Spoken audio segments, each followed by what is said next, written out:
Okay. Good morning, everyone. Sorry, I had a little bit of an issue with my Zoom, which just crashed, but I think we should be all sorted now. Thank you all for joining in on a Saturday morning. It's actually been a while since we did an Applied Singularity event, and I'm really happy that we could kind of get things going again with a really interesting topic and with our friends from TigerGraph. For those of you who haven't attended our meetups before, my name is Nihal Kashinath. I'm the founder of Applied Singularity, and we are largely a platform for deep tech professionals, people interested in Internet of Things, artificial intelligence, and bioengineering. We try and host, different events, activities, quizzes from time to time to keep, the community engaged, as well as to share knowledge about whatever is the latest that's happening in the space of deep tech. We do have an app, and those of you who are interested can download it for free from the iOS or Android, app stores, and it will give you access to a whole bunch of interesting information, the latest breakthroughs, research papers, as well as interesting events, courses, and jobs from across the world, which many of you might be interested in pursuing. So I would invite all of you to come and download the app and kind of stay in touch with the latest that's happening. Now, for today, no, this is not the Meetup app. This is actually a separate app called Applied Singularity, which is on the Play Store and on the App Store. So for today, we have this very interesting session, which is going to be an introduction to how graphs can be used for AI and IoT. And so Daniel Barkas is our speaker for today. Daniel's from TigerGraph, and they've been doing a bunch of great things around this space. And he's going to share with us today some interesting insights that they have also seen about how graphs can be used effectively. And the interesting part about this is also that we're going to have a whole bunch of use cases so that it is a lot closer to what you would see out there in the real world. So with that, I'll hand it over to Daniel. Daniel, over to you. Great. Thank you very much for the introduction. And I'm happy to teach everyone a little bit about Graph and show you how it can be useful in the real world and hopefully inspire you to take a look into Graph and get started with it. So while I do work for TigerGraph, which is a graph database company, everything that I'll be teaching here applies to Graph in general. So none of this is product specific. So it's all just general knowledge that you can take with you if you ever want to look into working with graph databases in the future. So first I'll start off with probably the most obvious question is, what exactly are graph databases? How are they different from the way that we've been doing things in the past? And sort of what are some of the advantages that they offer? So I'm sure a lot of you are familiar with relational databases, SQL tables, things of that order, where we're looking at tables full of rows and columns. Each one of your rows describes an individual entry into the database, and each column describes a different attribute of that entry. So that's something we're all hopefully relatively familiar with. And then different tables store different concepts. So in our example here, we can see that we have a sort of sales type structure here where we have orders, customers can place orders, those orders can contain products, and we see that those are represented as separate tables. So what makes Graph different is with our relational concept, when we want to go query our data, we have to do all these complex joins between these tables. So for example, if we have an order and we have a customer, we have to now do a join to join that customer to that order. And now if we wanted to find a product, we have to join that product to that order as well. So come query time, it can become slow and complicated to create these joins. In Graph, we have a lot of the same concepts in relational, but those joins are pre-computed via what we call edges. So instead of having these discrete tables that we link together with joins, in Graph, we have the concept of nodes or vertices, which are linked together with edges. So to kind of show, again, our product example here, we would have a node which represents an individual order, and that node is able to have attributes or properties which are analogous to those columns in the database. Each part instance of a node would be analogous to a row, and then that node itself, the idea of an order node, is kind of analogous to our table. So in a way, it's just another way of storing and representing information that allows us to automatically store those connections between our data. So that all sounds good, but what do those connections do and how can we enrich them? So one of the things that we want to look at here is there are different types of graphs. I'll specifically be talking about property graphs because those are a bit newer and a bit more widely used. They're a bit more, I guess, universal than some of the other types of graphs. So a property graph just means that we can have properties on our nodes and edges. So our nodes or vertices can have properties. In this example, we have a product which has an ID, so that's its primary ID. Everything needs an ID, but then it can also have these attributes such as name and cost that help provide additional information about that individual product. In addition, we can also have these properties on edges. So for example, we have an order here, which only has an ID. There are no attributes for this particular order, and it is linked via this purchased edge to a product vertex. And then the information stored on that purchased edge includes the date that it was purchased at, as well as the quantity of that product that were purchased. So all of that information is stored as a relationship. And when it comes to query time, now we're able to easily traverse these edges because they already exist. So doing complex analytics of trying to figure out what the most popular locations that people are ordering a particular product from. Before, where we would have to jump around from our product to our order to our location, with a graph traversal, that's very easy to do. It's native within the graph querying language itself, these traversals, and due to the nature of a lot of graphs, this often happens entirely in memory, so it's a very fast process. So let's look at places where we would want to use graph. So one of the big things about graph is the way that this information is connected. It really allows us to view information in a different way. Instead of it being in these discrete tables and these silos that we look at individually, we're now looking at all of our data together, as well as this additional information stored in the edges of how the data is connected. So due to that, graph is great when we need to bring together large disparate data sets. If you work in a large company, you're probably aware of the different tech silos that happen, where different data get stored in different locations for different departments. Bringing all of that together is a great graph use case because alone, that data might provide a great value, but together it can provide even more value. And that's one of the great things that graph provides, is the ability to really leverage that additional information that you can gain by connecting different data sources. So that also helps when these data sources affect each other. This is something that we're seeing a lot with a lot of machine learning models. How does this impact this other thing? How can we predict the impact that happens there? Well, in order to predict that impact, you need to first really understand that data. And again, looking at it like a stream of data or some sort of relational table doesn't give you the full picture of exactly how everything connects. And it doesn't allow you to easily traverse those connections and find similar attributes within that data set. And that's really it, or that's really a lot of the bulk of graph, is it's really there to help you better understand large and complex related data sets, how things interface with each other and intermingle, and really understanding complex topics where there are many moving parts at the same time.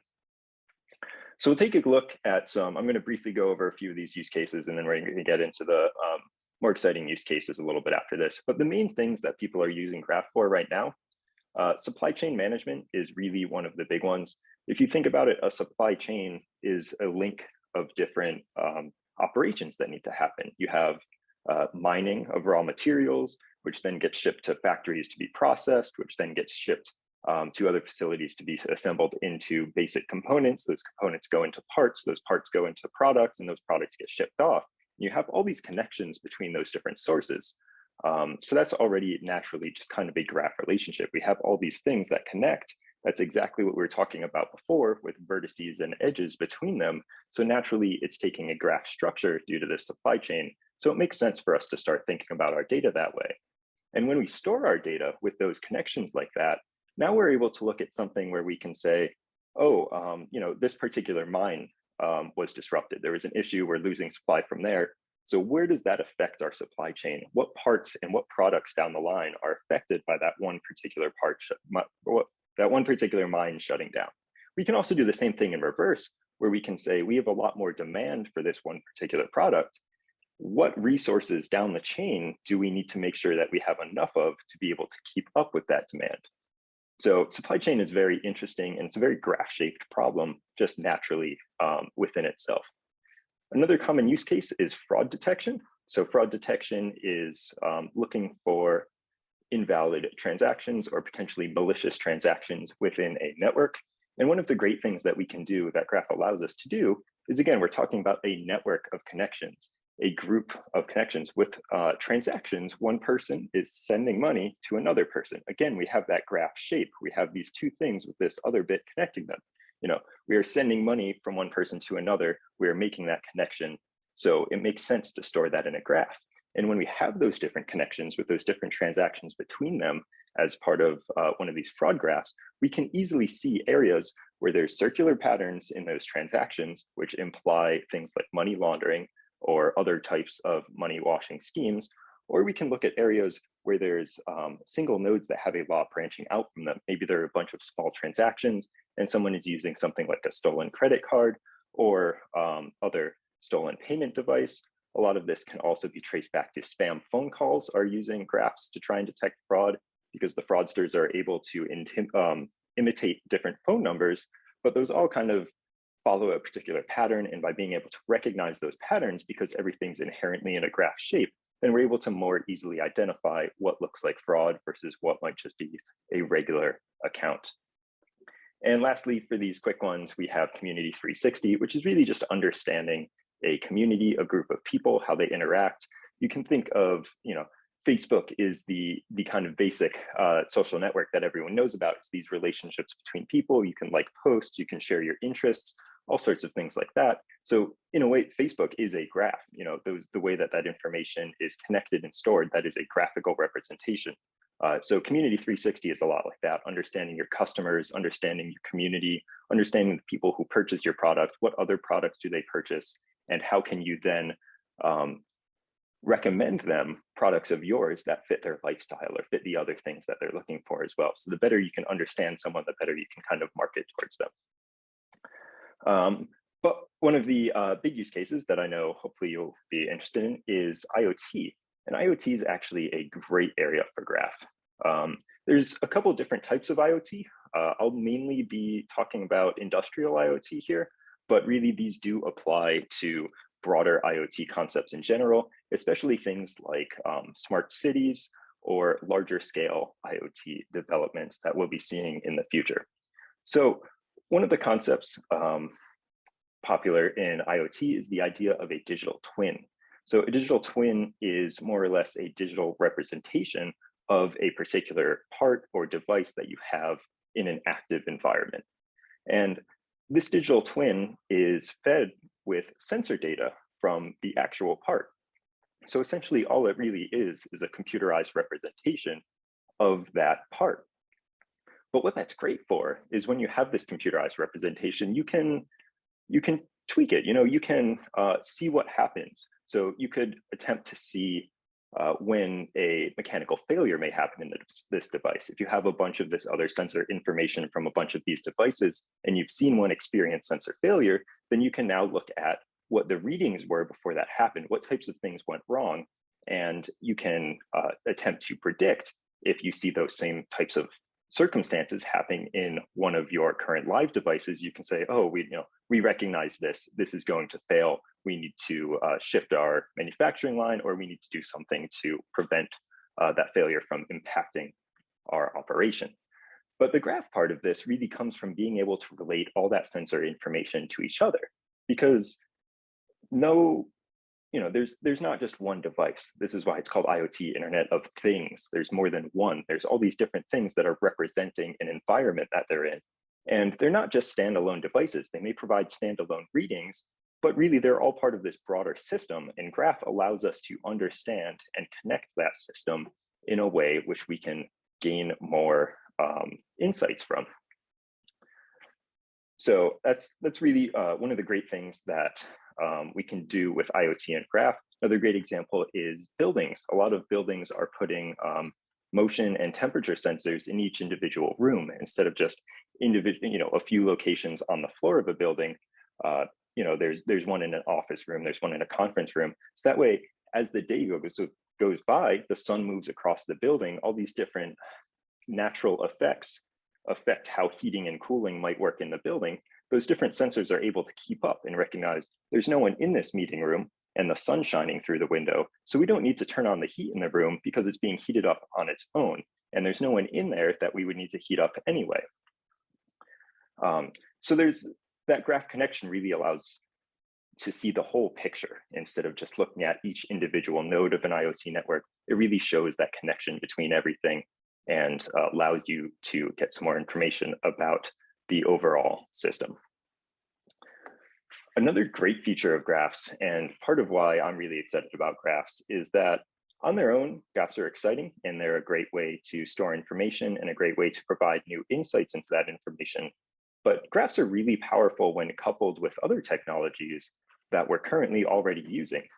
So graphs for AI have been booming recently. There's been a lot of work going into graph neural networks and other types of graph implementations for machine learning, things like graph sage, because graph is great at, again, adding that context.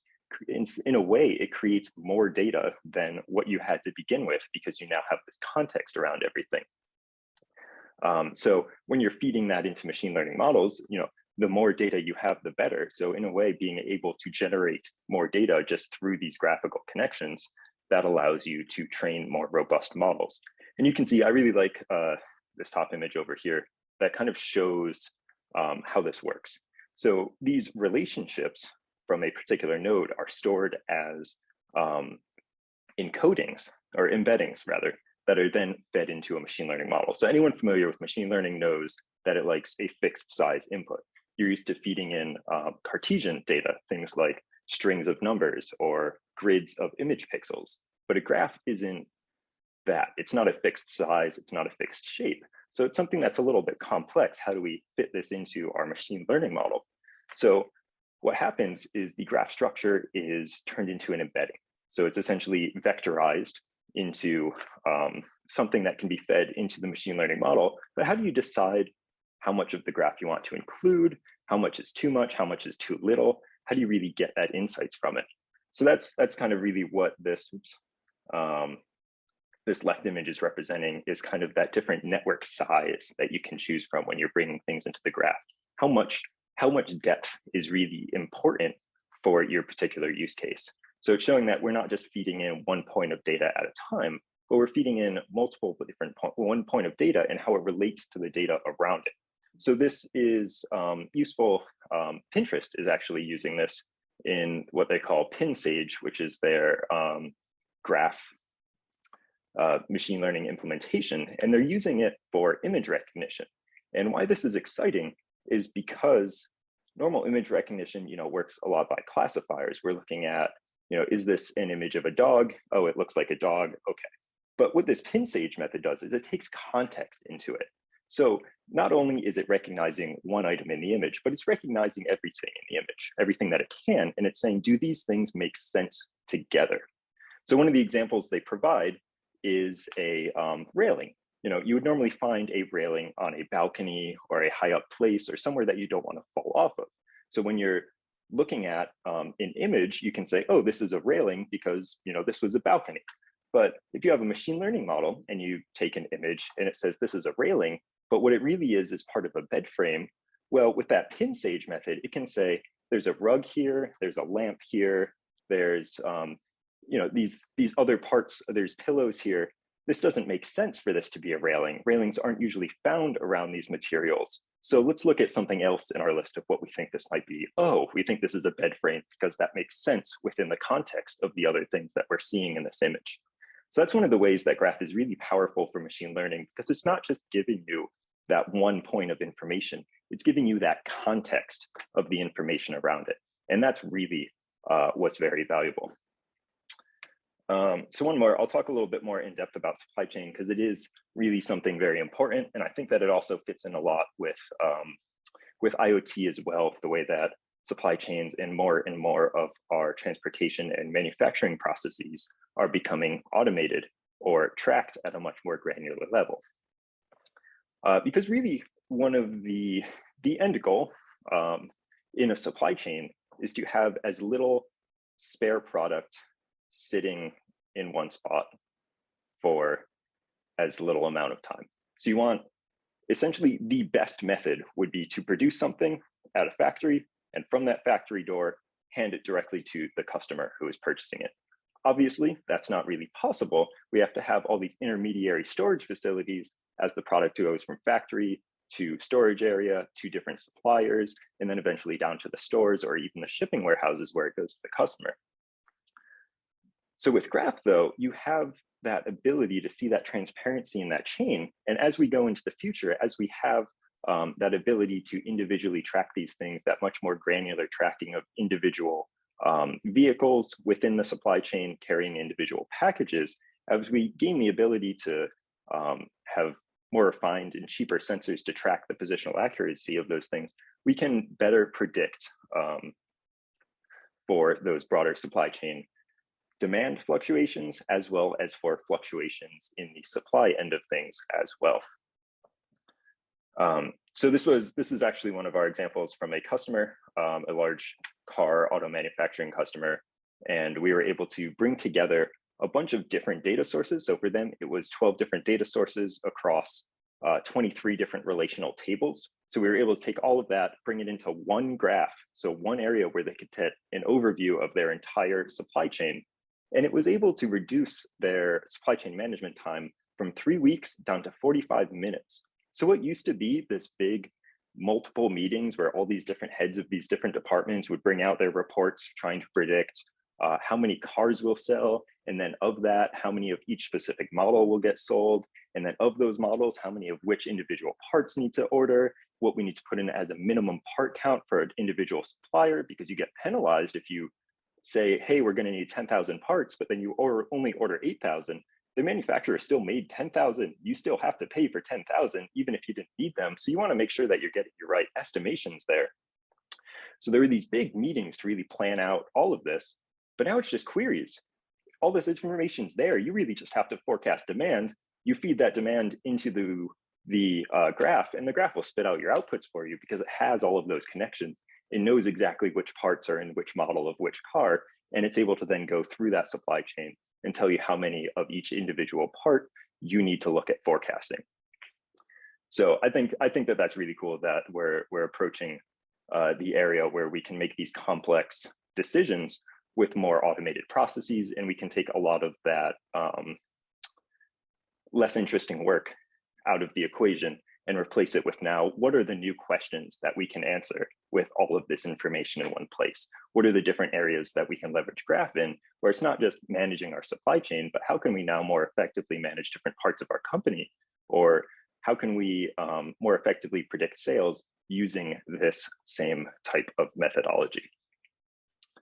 So that is really all I have slides for, but I'm more than happy to talk about any other questions or any other use cases that we have. I've seen, I'll start scrolling through this chat, I'm sorry, but if there are any standout questions, I'm more than happy to answer those and kind of talk a bit more about Graph, or if you have any other areas where you're wondering if Graph fits in that use case, or any other use cases that you'd like to see, you know, is this a problem that Graph can solve?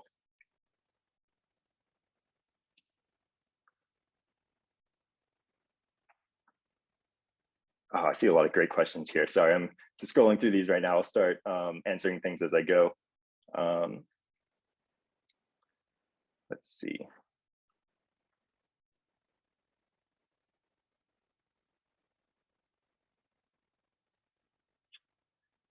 Does LinkedIn use TigerGraph? LinkedIn does not use our product, but they are a graph, that I can tell you. So I think they have their own individual graph that they use.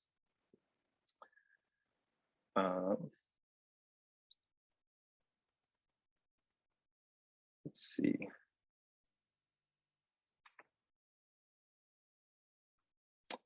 Voice search. So voice is actually a great use case for Graph, because language rather is a great use case for Graph, because language is these complex relationships between words, their definitions, the types of speech that they are, and where they do and don't make sense. And that's something that graph is great at understanding, is where things do and don't make sense due to those relationships. So we're actually working on a project right now where we're looking at extracting sentiment as well as different, I'm blanking on the word right now,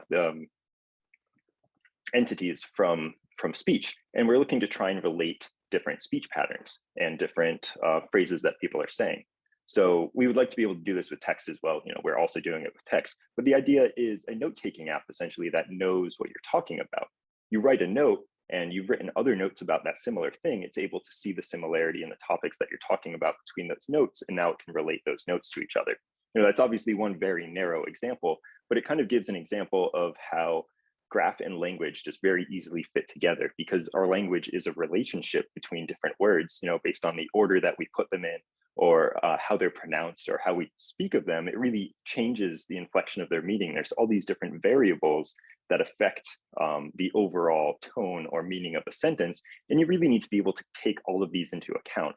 And that's something that graph really specializes at, is looking at all those different avenues, all those different vectors that things relate to each other, and allowing you to represent that in a data form. Let's see.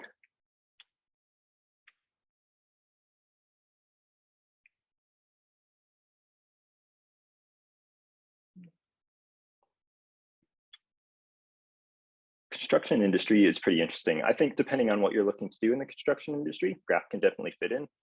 In the supply area, obviously bringing supply in to make sure that you have enough materials to manufacture whatever you're building. That's kind of your basic supply chain course there. But also there's a lot of, I guess, tracking and people maintenance that can be done with graph as well. I can't say I'm the most informed on the construction industry, but there is a lot of opportunity there for those graph-based connections within, at least the supply chain side, and then eventually I think kind of on that project tracking side. And if you're building housing, there's a lot of opportunity there for housing as well. What type of people are living in the areas? What are the different features that each individual room offers? How can you relate those to each other? This room has, these individual features. This room has these ones. Help people more easily decide what they're doing. There's a lot of different smaller areas where graph can kind of fit in there, but I think that would definitely help with the supply chain field the most. Used for recommendation. Yes, recommendation is a great use of graph because it's exactly doing that. It's understanding more about whatever it is that you're recommending. If it's a product on Amazon, it's understanding, who else is ordering this product, what other products are they ordering from, what is someone's frequency of ordering from the same seller? Are they more likely to order from sellers that they know, or is this someone who will just buy whatever they want? So using all of those different data points, expressing that as a graph, you can much more easily recommend different products to people, or even different sellers to different people who, you can even recommend to sellers to advertise to individuals who you think might want their product. So a lot of recommendation goes both ways. It's not just recommending products to customers, but it's recommending customers to sellers. So it's pretty interesting when you kind of flip the coin like that and recognize that graph can really be used both ways in a lot of these situations, which is part of, the great part of graph. In that structure of everything sort of being connected, there's no real start or stop point. You can kind of go from wherever to wherever, which makes it very interesting in the insights that you can pull out of it. Because one of the great things about graph is a lot of the time you design your data storage for your use case. You have a use case in mind, and that's what you design your data for. But with graph, you design your schema around your data itself, because you are representing the data in the graph, the connections within that data. And then you're using those connections for your use case. So when you kind of design around your data, it allows you to see a little bit more of what you can extract out of your data rather than what you were initially looking for. So it's really interesting to be able to dive into a graph and find things that you weren't even looking for in the first place. And that's often what happens, is people do find value that they weren't even initially looking for. They find what they were looking for, and then they find all this other great stuff alongside it as well. So we often see people looking at graph for one reason, using it for that reason, and then broadening the different venues in which they are doing that. Any real life use cases where TigerGraph has been used on security logs? I don't know about specifically on security logs, but we do have quite a few security vendors that have been using our product for, like I said, looking at fraudulent transactions, mainly within the financial space. But it certainly can be applicable. In the last company that I worked at, they were using TigerGraph to look at virtual machine logs to attempt to identify which virtual machines were about to fail, so that way they could switch over the workload before the machines actually went down. So you could definitely do something like that with security logs to look at different access patterns or things like that, where you might be able to identify bad actors. Have we benchmarked core technology? So the graph itself doesn't necessarily do the machine learning. It's a way to store the data. We do have a machine learning workbench, which the graph data pipes directly into, and you can run machine learning on that. We do actually have some work with specialized hardware. We do have some of our algorithms that run on Xilinx FPGAs, and we were able to see 10,000% increases in performance by running some of those algorithms on FPGAs. So I think that we're definitely seeing a lot of improvement there as far as that goes. Do you need GPUs? Not for the graph itself. The graph itself is stored entirely in memory, or at least TigerGraph. Now I'm speaking a little bit more of the TigerGraph product. But for graphs in general, you do not need GPUs. They're more of a database, a storage method, rather than something that you would actually do your machine learning on top of. That being said, we do have a lot of graph algorithms which do run on the graph database itself, which are used for very fast comparisons, recommendations, things like PageRank, feature generation for machine learning. Like I talked about before, that's usually done entirely in the graph, and then those features are extracted out to the machine learning model itself.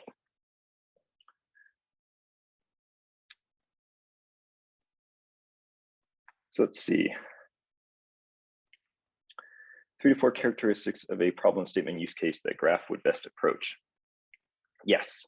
So if you're looking at any situation where you have data in a data lake or some large data store where you've been pushing data for the last couple of years just because you need somewhere to store it, and it's finally time to start looking into that data and figuring out what it means, that's a great time for graph.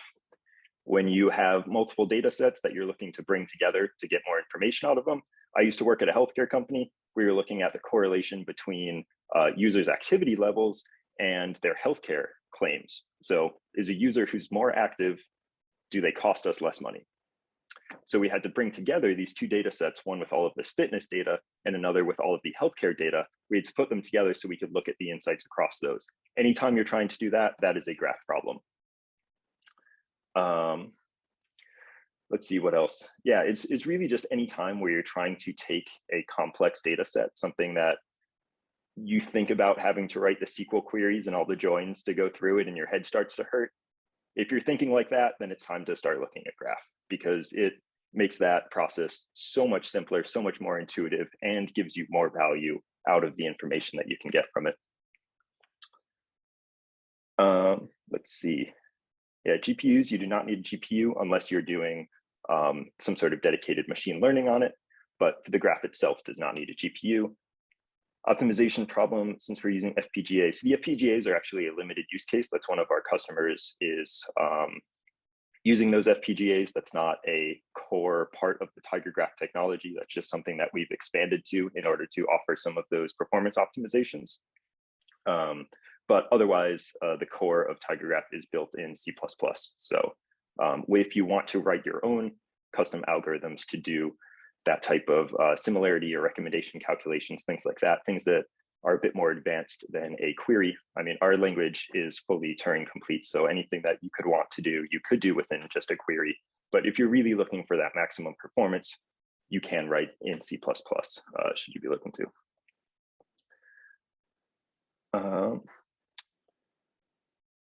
Any stats on how TigerGraph is better than competitors? That's a great one. So there is a benchmark out there for graph databases, the LDBC benchmark. Currently, we're the only ones who have are looking at approval at the 36 terabyte scale. So we're definitely the biggest graph out there. We also like to say we're the fastest. I don't have any raw numbers on hand that I can give you about that, but like I said, we are entirely in memory. The storage of the graph, it's stored on disk, so if your machine goes down, you're not going to lose everything. But when in operation, all that data is loaded into memory, and the edges are stored as pointer addresses between memory locations, which is where your vertices live, and then the actual attributes are stored on the disk.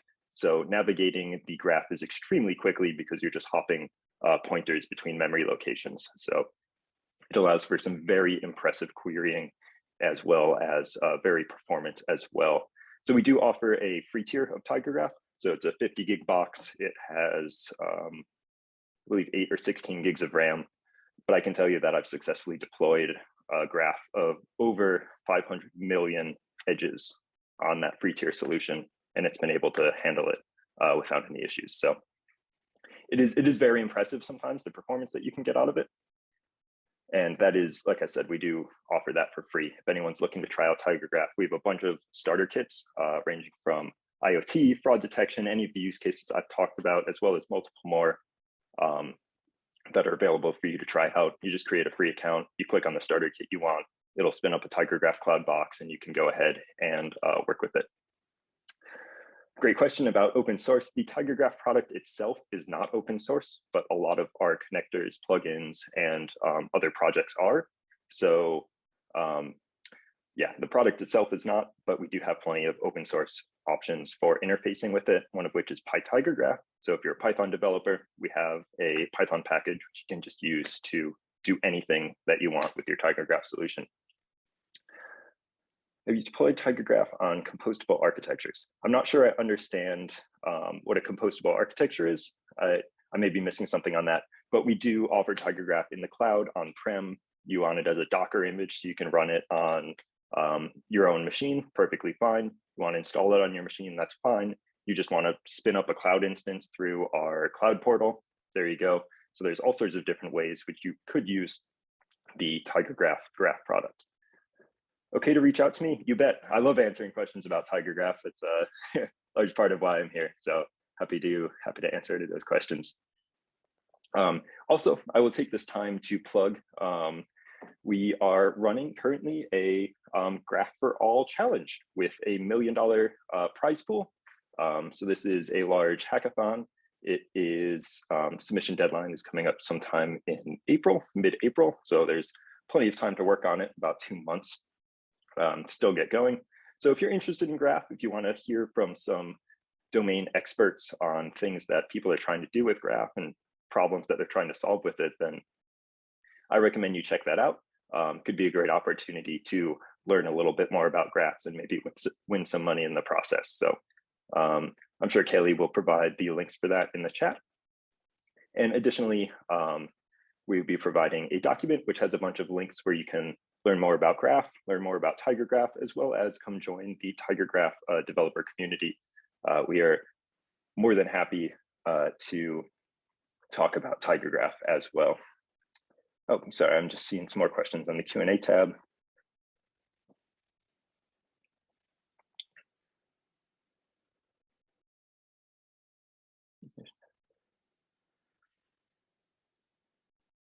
Okay, so a lot of these were around what looks like voice recognition. So we're actually working on building out a ConceptNet version of, or ConceptNet representation in TigerGraph right now. So I think that we can connect offline and talk a little bit more about some of those things. And then where does TigerGraph fall in the low code to no code spectrum? So like I said, we do have our own GSQL querying language, but we've also been taking a lot of strides recently to build out our low code solutions. So we do have a visual query builder that we just released. So this allows you to more or less have a drag and drop approach to building out queries, which is very nice. I would definitely put it in the low code section, not necessarily no code. There's still a little bit you need to do there. But for most of your basic queries, you can do it entirely without code. So that's really impressive as well. The GSQL language is very similar to SQL. It is very SQL-like. So there's a good chance that if you understand SQL, it will be a very easy transition into GSQL as well. And like I said, GSQL, I've been saying it a lot, it's our language, but everything that you can do via GSQL, you can also do via our web portal. So whether you have TigerGraph running locally or running in the cloud, it has a handy web portal available to you with a more click and drag button interface to creating your schema, loading and mapping your data, all the things that you would need to do in order to use your database.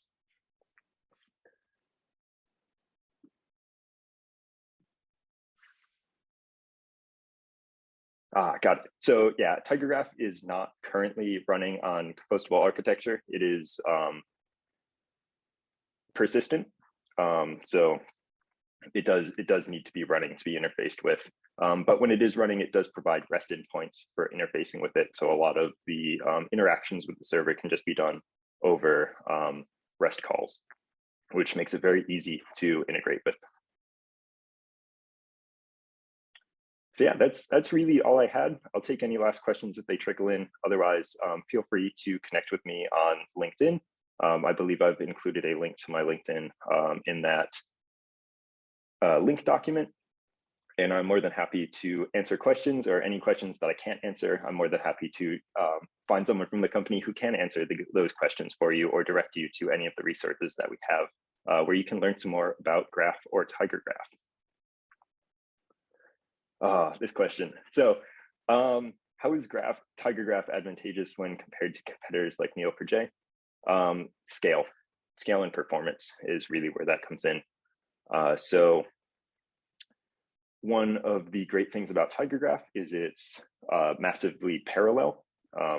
So not only can you run one machine, but you can run multiple nodes, and those can distribute the entire workload. I know with some other graph databases, when you do have multiple machines that are running the graph, you have to define a schema for each machine, because each machine runs a different schema.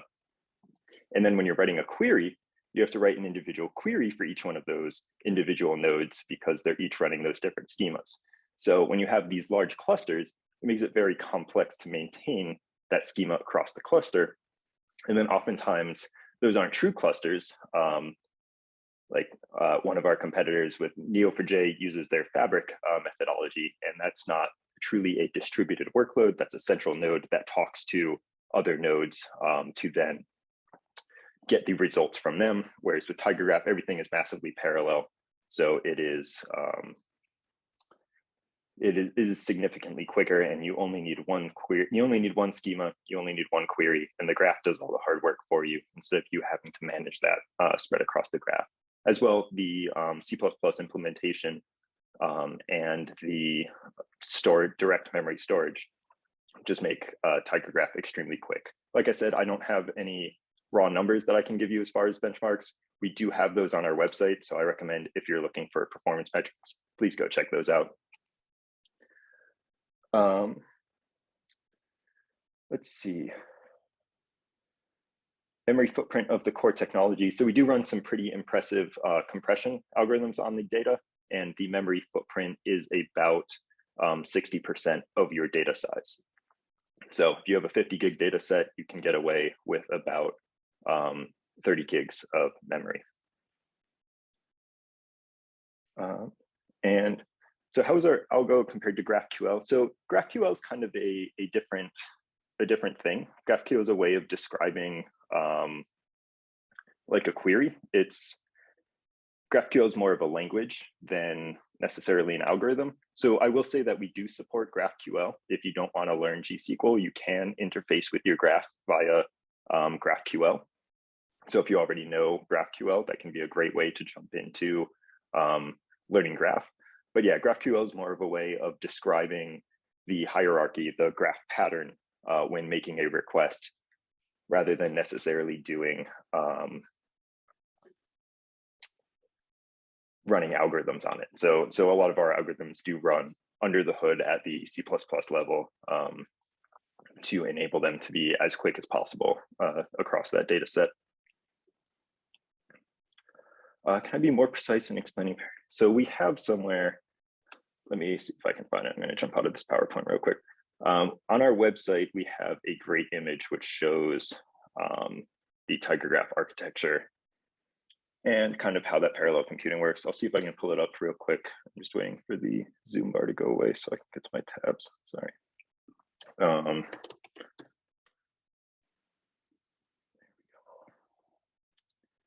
So here we have, I believe under product and overview, we have a great way of talking about parallel. But basically what it means is that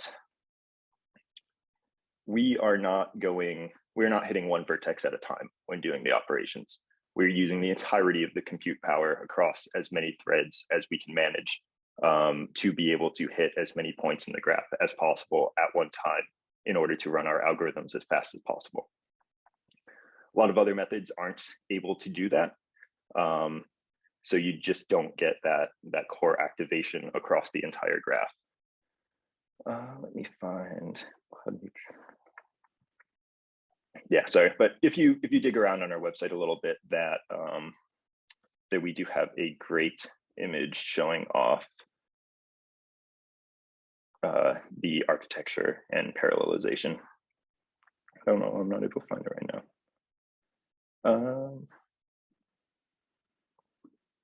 Maybe under features, but I definitely recommend poking around here, so we do have a lot of great information on the core product as well.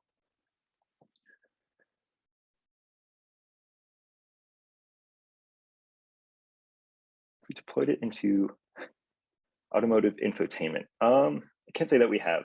So we're typically running on larger databases, or larger data center machines as well. Like I said, everything is in memory. So some of these larger solutions do require quite a bit of memory in order to be maintained. So something that lives in a vehicle might not be able to handle that.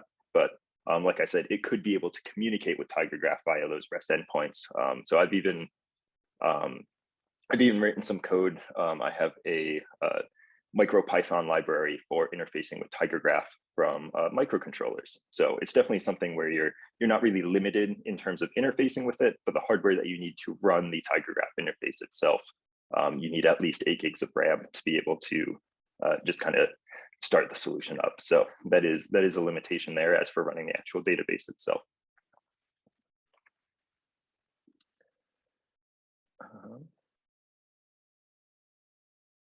All right, great.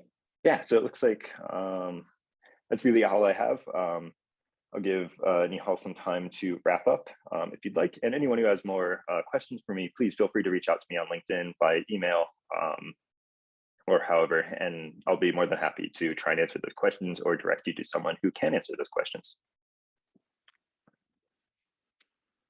Wonderful. Daniel, thank you so much. It was a very informative session, and I think we all learned a lot. And thanks to the audience also for so many nice questions and lovely interaction.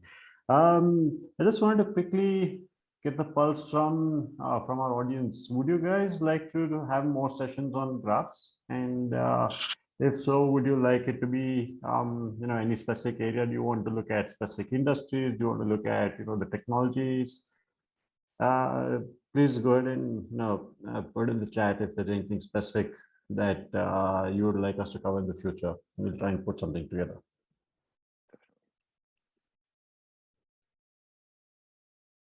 Research aspects of graph. Okay, that's a good one.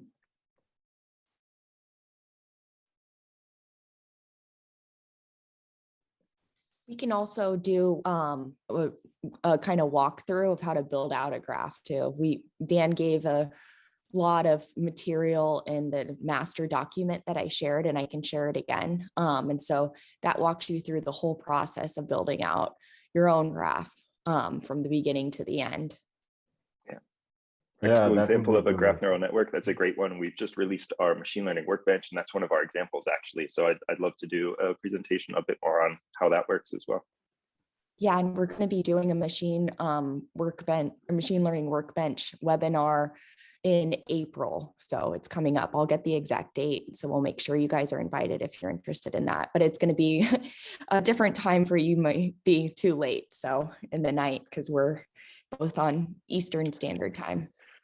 But yeah, we'll figure out Okay. timing with that. And the digital twin example, of course, I've been working on putting that together recently. So I really want to be able to give that a much more in-depth view into that as well. Okay, I think there are a lot of very interesting suggestions here. Research aspects, graph neural network implementation, then digital twins is your popular topic, and then fintech as well. As Daniel and you might know that India is right now seeing this massive fintech boom, and there's a lot of stuff happening in the space. So yeah, it would be good to see how graphs can fit into those. Okay, maybe it would be worthwhile to discuss, how we can do a series of sessions covering all of these. Or if you already have that content, then happy to share it with the rest of the community here. Yeah, definitely. We have some use cases or some case studies on our website, but we can cherry pick through those and send them out in an email or something after this. Okay, perfect. And then Okay. I saw there was a question about how IoT devices are leveraging graphs. So Dan can talk to that, what he's done in the past, but another one of our customers is using it to in manufacturing. So they're looking for different parts of the machine before they break, so they can use that before. So, and then Dan, do you want to talk about what you used it before with too? Yeah, I can briefly jump into that in our last couple minutes. So yeah, I used to work at a large healthcare tech company in the US. Like I said, so we're using graphs a lot. That's actually where I learned about TigerGraph. But yeah, so like I said in that earlier one, I was using it to look at members' fitness versus their healthcare claims. We also used it a lot for claims prediction. So if we can identify a population of people that a particular patient falls into, that patient becomes ill, we can then predict based on that illness and based on other patients that are like that patient, how they're going to respond. So it's kind of interesting because it's very much a digital twin solution, except we're talking about people here instead of machinery or devices. But at the core of it, they're really the same use case of getting all these different metrics to understand a person or a machine, and then being able to predict what will happen to them based on what we know from those metrics that we've gathered in the past and the other machines or people that are like them. So some very cool use cases there, and some real world use cases of how graphs are actually being used to help provide better care to people.